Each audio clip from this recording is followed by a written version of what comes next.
The plasma burn across Marcus Chen's shoulder still smoked when he carried the child through the palace gates.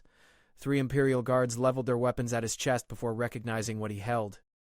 The small figure wrapped in his jacket couldn't have been more than 6 years old, unconscious, breathing shallow.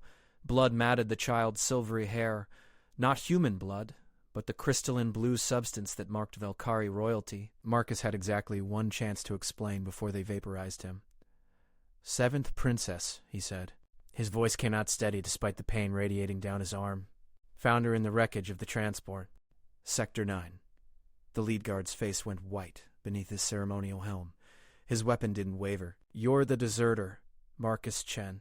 Execution order was issued 3 cycles ago. I know. Put the child down and kneel." Marcus shifted his grip on the princess, feeling her small heartbeat against his ribs. "She needs medical attention, now. I'll kneel after." He will do neither. Every guard snapped to attention. Marcus turned slowly, knowing who stood behind him before he saw her. Queen Velrisa the Eternal materialized from the shadows near the palace entrance, her 4 primary arms folded across her chest, her 2 lesser arms hanging loose. She moved with the fluid grace of her species, each step precise. Her face held no expression Marcus could read. Velkhari features were too different from human, but he'd served in her military long enough to recognize the tension in her posture. She was terrified. "My daughter," the queen said. Marcus walked forward. The guards parted. He climbed the palace steps and stopped 3 paces from the most powerful being in 17 star systems. Protocol demanded he kneel. Protocol demanded he avert his eyes. Protocol meant nothing when a child was dying. "She has internal injuries," Marcus said. "Possible skull fracture. Exposure to vacuum for at least 40 seconds before I got a seal on her. She needs... Give her to me." Marcus hesitated. The queen's upper left hand extended. Her fingers trembled. He placed the princess in her mother's arms. Queen Velrisa held her daughter close, and for 3 seconds the universe held its breath. Then she turned to her guards. "Medical team, now. Full trauma protocol." Her eyes, 3 of them black as deep space, fixed on Marcus. "You. Follow." Servants and officials pressed themselves against walls as the queen passed. No one spoke. The princess's breathing grew more ragged with each step. By the time they reached the medical wing, Marcus could see the child's lips turning gray. Doctors swarmed the moment they entered. The queen surrendered her daughter to their care with visible reluctance. Marcus stood near the door, watching through the transparent barrier as they worked. His shoulder wound had stopped smoking but started bleeding again. He ignored it. The queen stood beside him. "Tell me what happened." Marcus organized his thoughts. "I was salvaging in the debris field. Sector 9. Found the transport wreck. Most of the hull was gone, bodies everywhere." He paused. "I found her in an emergency pod. Someone had put her there before the ship broke apart. The pod's beacon was damaged. No one else was coming." "You were supposed to be dead." "Yes, Your Majesty. You deserted during the Battle of Craven's Gate. You stole Imperial property. A scout ship. You vanished into neutral space." The queen's voice held no anger, just fact. "The warrant called for immediate execution upon discovery." "Yes, Your Majesty. Yet you brought my daughter home." Marcus watched the doctors inject something luminescent into the princess's bloodstream. Her color improved marginally. "She's a child." The warrant didn't matter. Silence stretched between them. Through the barrier, one of the doctors looked up and caught the queen's eye. He made a gesture with 3 fingers. Marcus didn't know what it meant, but he saw the queen's shoulders drop 2 inches. "She will live," Velrisa said quietly. Marcus nodded. His legs suddenly felt weak. The adrenaline that had carried him through the last 8 hours began draining away. He swayed slightly, caught himself against the wall. "You're injured," the queen observed. "It's nothing. You were shot. Plasma weapon." "Military grade. Who shot you?" Marcus met her eyes. "All 3 of them." "I don't know. Someone attacked the transport. I arrived after. They were still in the area. Fired on me when I approached the wreck. I got the princess and ran." The queen's middle arms unfolded. She touched a communication device on her wrist. "Commander Thex, I need full military intelligence on any attacks in Sector 9 within the last 12 hours. Priority Alpha." "Your Majesty, there were no reported attacks? Then someone is lying. Find out who." She released the communicator and turned fully toward Marcus. He forced himself to stand straight despite the pain. The transport was carrying my daughter to a diplomatic conference on Helium Prime, the Queen said. Full military escort. 12 ships. You're telling me they're all gone? I only found one wreck, Your Majesty. The transport. But the debris field was extensive. There could have been others. And my daughter was alone. Someone put her in that pod. Sealed it. Activated partial life support. They saved her before they died. The Queen was silent for a long moment. Behind her, through the medical barrier, the princess's eyes fluttered open. She looked around in confusion, then saw her mother. Her small hand reached toward the transparent wall. Queen Velrisa pressed her palm against the barrier. The princess matched the gesture from the other side. Neither spoke. They didn't need to. Then the Queen's hand fell away, and she looked at Marcus with an expression he couldn't interpret. You saved my daughter's life. You were still a deserter, still a thief. The warrant stands, I understand. But you brought her home. The Queen's voice dropped lower. Why? It was the first question Marcus couldn't answer, simply. He thought about the Battle of Craven's Gate, about the orders he'd refused, about the civilian transport the fleet had been prepared to destroy because it might contain enemy soldiers. He thought about stealing the scout ship, about months hiding in neutral space, about becoming exactly what the Empire called him. But when he'd found that child in the wreckage, none of it mattered. Because it was right, he finally said. The Queen studied him for what felt like an eternity. Then she touched her communicator again. Commander Thex, the execution warrant for Marcus Chen is suspended. Effective immediately. Then, Your Majesty, with respect, that requires... Are you questioning my authority, Commander? No, Your Majesty. Warrant suspended. She released the communicator and turned back to the medical bay. The princess had fallen asleep again, her small chest rising and falling steadily. My daughter lives because of you. That creates a debt. I don't want... Someone destroyed my daughter's transport. Killed her guards. Nearly killed her. They're still out there. And you're going to help me find them. Marcus opened his mouth to protest. He was a deserter, a wanted criminal. He had no place in Imperial investigations. But the Queen was already walking away, and her next words floated back to him like a command from the void itself. Get that shoulder treated. Report to my chambers in 1 hour. We have much to discuss. She disappeared around a corner, leaving Marcus alone except for the guards who materialized to flank him. They didn't point weapons this time, but their hands rested on their sidearms. He looked back at the medical bay. The princess slept peacefully now, surrounded by machines that monitored her vital signs. She'd survived. That was all that mattered. For now. Marcus followed the guards toward the medical station, acutely aware that he'd just traded one kind of death sentence for another. Whatever came next would make desertion look simple, but as he glanced back one final time at the sleeping child, he knew he'd make the same choice again. Some things mattered more than survival. The medical station occupied a sterile wing 3 levels below the main palace. Marcus sat on an examination table while a Valkyrie physician worked on his shoulder with tools that hummed and clicked. The plasma burn had cauterized itself, but the surrounding tissue was damaged. The physician worked in silence, her 2 primary hands steady, her lesser hands preparing instruments. You're human, she observed after several minutes. Yes. I've never treated a human before. Your physiology is resilient. Marcus didn't respond. He watched the clock on the wall, counting down the minutes until he had to report to the Queen. 43 minutes left. The physician injected something cold into his shoulder. The pain receded to a dull throb. You'll need to return tomorrow for cellular regeneration. This is temporary. Understood. She stepped back, studying him with her 3 eyes. You're the one who brought back the princess. Word traveled fast in the palace. Marcus nodded. The Queen hasn't left the medical wing since her daughter arrived. Not once. She stood outside the barrier for 4 hours while they worked. The physician disposed of her instruments. I've served the royal family for 30 years. I've never seen her show fear before today. Marcus said nothing. There was nothing to say. You're dismissed, the physician said. Try not to get shot again. He left the medical station and found his guards waiting. They escorted him through the palace without speaking. Servants and officials stared as he passed, some with curiosity, others with open hostility. He was a deserter wearing civilian clothes, walking through the heart of imperial power with the Queen's protection. It wouldn't last. They brought him to a waiting chamber outside the Queen's private quarters. The room was small, elegant, decorated with art from conquered worlds, Marcus recognized a painting from Helion Prime, a sunset over crystalline mountains. He'd seen it during his deployment there 3 years ago, before everything changed. A voice spoke from the doorway. "She'll see you now." Commander Thex stood there, resplendent in full military dress. He was Velkari, older than most, with scars across his face that marked decades of service. His 4 primary arms were crossed.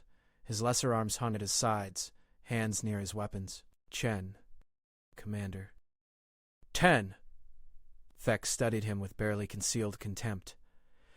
"You have exactly 1 chance to explain why I shouldn't execute you the moment this meeting ends. I don't." His posture shifted slightly. "You admit you deserve death?" "I admit I broke Imperial law. I stole property. I deserted during combat. The penalty is clear. Yet you're here. The Queen ordered it." He had height on Marcus by nearly a foot. "You think her gratitude will protect you?" "You think saving 1 child erases your crimes?" "No. Then why come back?" Marcus met his eyes. "Because she needs medical attention I couldn't provide. Because whoever attacked that transport is still out there. Because running was the right choice 3 years ago and coming back is the right choice now." The commander's expression didn't change, but something shifted in the air between them. "You refused a direct order at Craven's Gate. You let an enemy transport escape. It was filled with civilians. Refugees. You couldn't have known that? I knew enough. 600 civilians against millions of Imperial lives. The transport could have been carrying weapons. Intelligence. Enemy forces." Thex's voice was cold. "Your insubordination cost us strategic advantage. My insubordination saved 600 people, which is why you only got execution instead of public torture." The commander turned toward the door. "The Queen is waiting. Remember, 1 wrong word, 1 sign you're a threat, and I'll kill you myself." Royal debt or not, Marcus followed him through the doorway into the Queen's private chambers. The room was vast. 1 wall was entirely transparent, showing the city sprawling below, millions of lights against the darkness of space. The other walls held shelves lined with artifacts, books, data cores. A desk dominated the center, covered in holographic displays. Queen Velrisa stood at the window, her back to them. She wore simpler robes now, not the formal dress from before. One of her lesser hands held a small object that glowed faintly blue.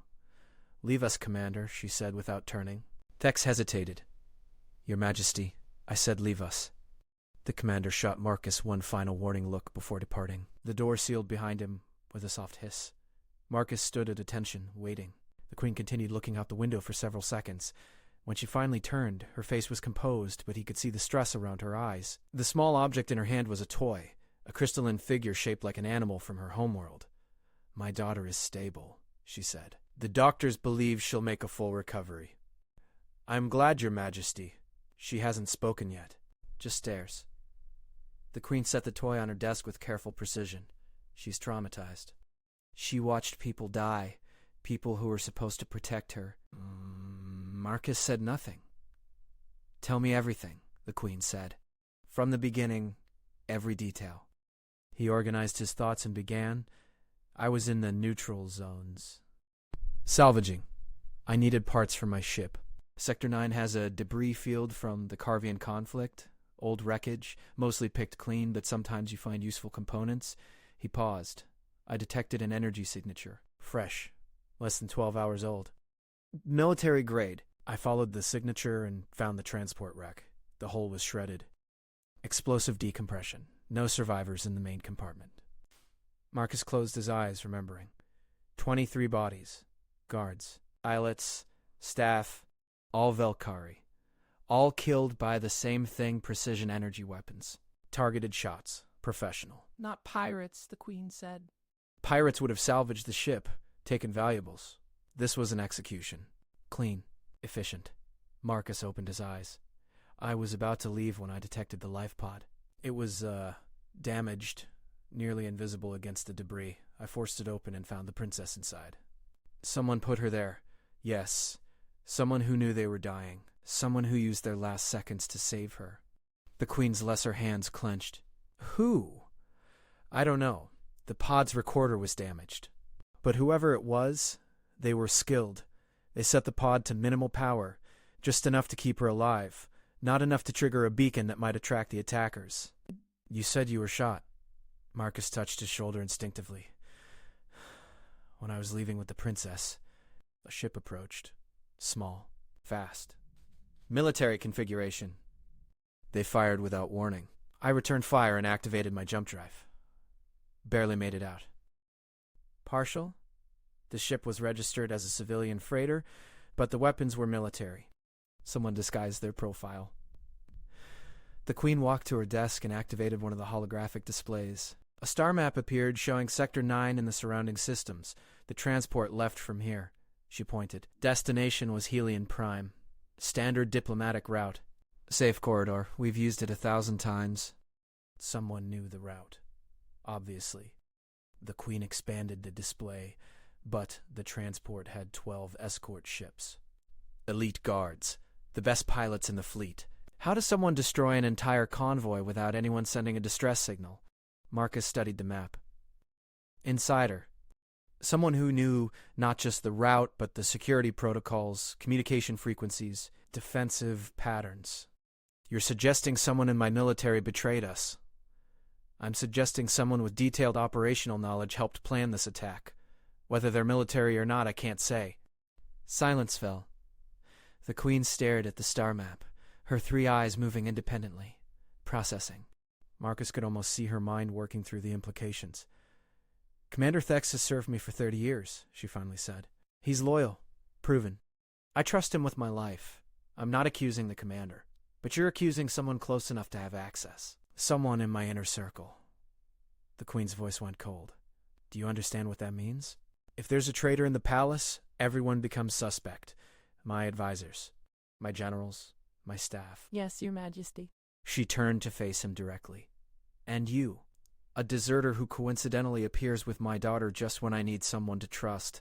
How do I know this isn't an elaborate trap? Marcus had expected the question. You don't.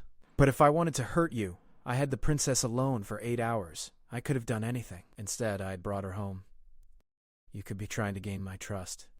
Position yourself for a larger attack. I could be, but I'm not. The Queen studied him for a long moment. Then she touched the toy on her desk again, her fingers gentle against the crystalline surface. My daughter is everything to me. She's 7th in line for the throne, which means most of the Empire considers her irrelevant. A spare. But she's brilliant. Kind. She sees things others miss. The Queen's voice softened almost imperceptibly. She's only 6 years old, and someone tried to kill her. They'll try again, and I need someone I can trust to find out. She looked up at him. You're a criminal. A deserter. But you saved my daughter when you could have left her to die. That means something. Marcus felt the weight of her words. What are you asking? I'm asking you to investigate, quietly, unofficially. You're not bound by palace politics. You're not part of any faction. And you're already supposed to be dead, which gives you freedom my official investigators lack. You want me to find the traitor? I want you to find everyone involved. The traitor, whoever ordered this, everyone. The Queen's voice went hard as iron. And I want them alive. I have questions that need answers before they die. Marcus considered. He was a deserter. A wanted man. Getting involved in palace politics was suicide. But the image of that small child in the emergency pod kept surfacing in his mind. The way someone had carefully sealed her inside. The way they'd used their dying moments to save her. I'll need resources, he said. You'll have them. Access to information. Intelligence files. Security records done. Official. If I'm going to investigate your inner circle, I can't have guards arresting me every time I ask questions. Limited immunity for the duration of the investigation. But if you betray me, if you're part of this, I'll kill you myself. Slowly. Understood. She pulled a small device from her desk drawer and handed it to him. It was a badge, crystalline, pulsing with soft blue light. This marks you as acting under my personal authority. Anyone who questions you, show them this. Anyone who refuses to cooperate, report them to me directly. It felt warm in his palm. One more thing, the Queen said. My daughter. When she wakes properly, when she's ready to speak, she may remember details about the attack. Details she can't tell doctors or guards, but she might tell you. Because you saved her? Because she trusts you? Even if she doesn't know it yet? The Queen's eyes held his. Children sense things we don't. She'll know you're safe. Marcus wanted to argue, but the Queen's expression made it clear this wasn't negotiable. I'll do what I can, he said. Good. She turned back to the window. Commander Thex will assign you quarters. You'll begin tomorrow. Start with the transport's flight records. Find out who knew the route, who had access to the convoy's communications, look for patterns, anomalies. Yes, Your Majesty. Marcus turned to leave, but her voice stopped him. Chen, for bringing her home. The words were simple, but the weight behind them was immense. Marcus nodded once and left the chamber. Commander Thex waited outside, his expression unreadable. Well, I'm investigating the attack. Under whose authority? Marcus showed him the badge. Thex stared at it for several seconds, then let out a low hiss that might have been a curse in his language. She's putting her faith in a deserter, a criminal. She's putting her faith in someone who saved her daughter. Same thing doesn't make you trustworthy. Thex gestured down the corridor. Come, I'll show you to your quarters. And Shen, I'll be watching. One mistake. One sign you're a threat. And Queen's badge or not, I'll end you. Marcus followed him through the palace, acutely aware that he'd just stepped into something far more dangerous than desertion. Somewhere in these halls walked a traitor, someone willing to murder a child to achieve their goals. And Marcus had just volunteered to find them. The quarters Thex assigned him were small but functional, a single room with a bed, desk, and bathroom. A window looked out over the city. Marcus stood there for a long time, watching lights move in patterns below. Ships arriving and departing. Life continuing as if nothing had changed. But everything had changed. He pulled up the holographic display on his desk and began accessing files with his new clearance. The transport's flight plan, crew manifests, security protocols. He worked through the night, cross-referencing data, looking for inconsistencies. 3 hours in, he found the first anomaly. The transport's communication officer had requested a shift change 3 days before departure. Standard procedure. Approved without question. But the replacement officer had only joined the Royal Guard 2 months ago. Fast-track promotion. Sponsored by someone high in the military command. Marcus dug deeper. The replacement officer was killed in the attack. Nobody recovered. But the life pod records showed something interesting. Someone had accessed the pod-based system 47 minutes before the attack. Disabled the emergency beacon on all pods except one, the one where they'd hidden the princess. Someone had planned for survivors. Marcus sat back, processing. This wasn't just assassination. It was careful, precise. Someone had positioned themselves perfectly, made sure the princess would survive, but only in a way that looked accidental. He pulled up the replacement officer's file again, traced his sponsorship. It led to a general, a decorated war hero. Someone with impeccable credentials and access to everything. General Carvix, the same general who'd given Marcus's orders at Craven's Gate. The same one who'd wanted to destroy that civilian transport. The same one Marcus had refused. Marcus felt cold realization settle in his chest. This wasn't random. This was connected to something larger. Something that had started years ago and was only now coming to fruition. He needed more information. He needed to talk to the princess. Marcus checked the time. Nearly dawn. He'd been working for 6 hours. His shoulder throbbed despite the treatment. He needed sleep, but his mind was racing. A soft chime sounded from his door. He opened it to find a young Velkari servant standing there, her lesser hands holding a tray with food. His Majesty thought you might be hungry. Marcus blinked. His Majesty. The Queen's consort. Prince Velikor. He oversees the household staff. Marcus hadn't even considered that the Queen had a consort. He accepted the food with thanks and closed the door. The meal was simple but good. Protein compounds and nutrient paste that tasted better than it looked. He ate mechanically, his mind still on the data. General Carvix had motive. He'd been pushing for aggressive military expansion. The civilian transport incident at Craven's Gate had embarrassed him, slowed his political momentum. If he could create a crisis, an attack on the royal family, he could justify his proposals. Gain power. But murdering the 7th princess seemed excessive. Unless it wasn't murder at all. Unless it was meant to look like a failed assassination. A near miss that would rally the Empire behind military action. But something had gone wrong. The convoy had been destroyed more thoroughly than planned. Too many dead. Too much devastation. Marcus set down his food, no longer hungry. Someone had betrayed the betrayer. This went deeper than one general's ambition. There were layers here. Factions within factions. and Marcus was standing in the middle, marked by the Queen's badge, trusted by no one. He needed to move carefully. He needed to find proof before making accusations. And he needed to keep the princess safe, because whoever was behind this would try again. Marcus lay down on the bed, intending to rest for just a few minutes, but exhaustion dragged him under and he slept dreamlessly until afternoon. When he woke, a message waited on his display. From the Queen. "My daughter is awake. She's asking for you." Marcus dressed quickly and made his way to the medical wing. Guards watched him pass with suspicious eyes. Word had spread. The deserter was now under royal protection. Some saw it as justice, others saw it as weakness. He didn't care about their opinions. The princess sat in a recovery bed, surrounded by monitoring equipment. She looked small against the white sheets, her silvery hair cleaned and braided. Her 3 eyes tracked his movement as he entered, but she didn't speak. Queen Velrisa stood beside the bed, one hand resting protectively on her daughter's shoulder. "This is Marcus Chen, the one who brought you home." The princess studied him silently. Marcus stepped closer, moving slowly. He crouched down so he was at her eye level. "Hello, Your Highness."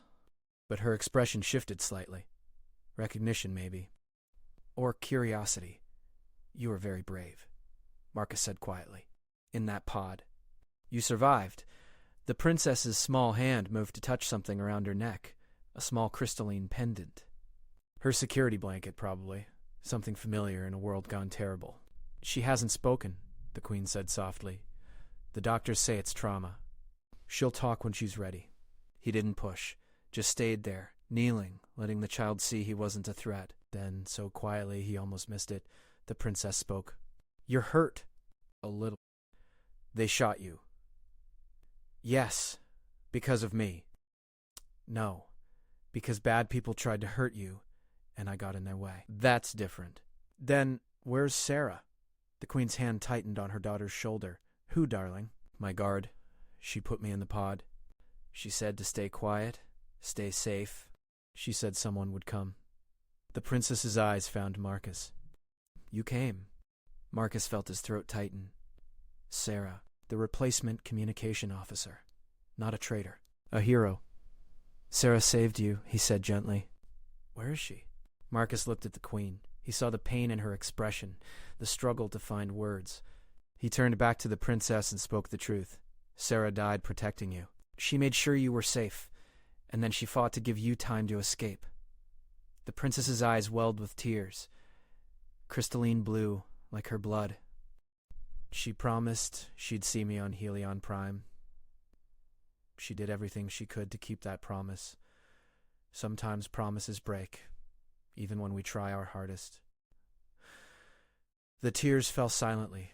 The Queen gathered her daughter close, and the child finally wept properly, releasing grief she'd been holding since the attack. Marcus stood and stepped back, giving them space. But the princess's hand shot out, catching his. Her grip was surprisingly strong. "Don't go," she whispered, so he stayed. He stayed while she cried, while the Queen held her. While doctors checked monitors and adjusted medications, he stayed until the princess fell asleep again, still holding his hand. Only then did he gently extract himself.